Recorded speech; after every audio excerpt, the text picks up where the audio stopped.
দাজ্জালের ফিতনা শুধু দাজ্জাল যখন আসবে তখন শুরু হবে তা নয়, দাজ্জাল আসার আগ থেকে দাজ্জালের ফিতনাগুলো শুরু হয়ে যায়। ওই যে আজকের যুগে বেহায়াপনা, আজকের যুগে মানুষের পরিবার ভেঙে যাচ্ছে, আজকের যুগে অবৈধ সম্পর্ক, আজকের যুগে টেকনোলজির উপর আমরা এত ভিত্তি করেছি যে বাথরুমে যাইতো মোবাইল ফোন সাথে নিয়ে যাওয়া লাগে। আজকের যুগের এই যে এইগুলা সবই আপনি খুঁজে দেখবেন দাজ্জাল না হলেও দাজ্জালি ফিতনার সাথে এগুলা সম্পর্ক আছে।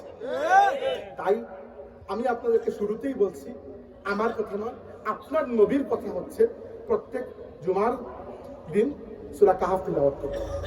তাহলে সূরা কাহাফ আপনি পুরোটা পড়তে পারেন না, আস্তে আস্তে আদত করেন। প্রথম দিন 1 পৃষ্ঠা পড়েন, পড়তে পড়তে আদত হবে। এরকম না যে একদিনে আপনি পুরো কাহাফ পড়ে ফেলবেন। হয়তো যাদের অভ্যাস আছে তারা ছাড়া অন্য কেউ হয়তো এক জুমায় পড়তে পারবেন না।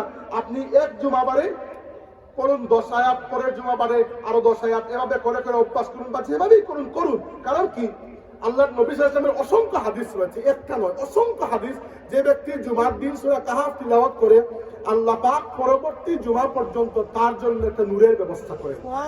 মানে পরবর্তী জুমার নামাজ পর্যন্ত তার জিম্মাদারি আল্লাহর কাছে। দ্বিতীয়ত, সূরা কাহাফের প্রথম 10 আয়াত, প্রথম মাত্র 10 আয়াত যদি কোনো মানুষ মুখস্থ করে আর তার সামনে আল্লাহর দুনিয়ার সবচেয়ে বড় ফিতনা দাজ্জাল চলে আসে, দাজ্জাল ওই ব্যক্তির কোনো ক্ষতি করতে হবে না। আর দাজ্জালের চাইতে ছোট ফিতনার তার হিসাবই নেই। দাজ্জালে যদি কোনো ক্ষতি করতে না পারে, তাহলে এর থেকে আল্লাহর নবী বলেছেন যে আল্লাহর আদম সৃষ্টি থেকে শুরু করে কিয়ামত পর্যন্ত দাজ্জালের চাইতে কোনো বড় ফিতনা নেই, কোনো বড় ফিতনা নেই। তাইলে সূরা কাহাফ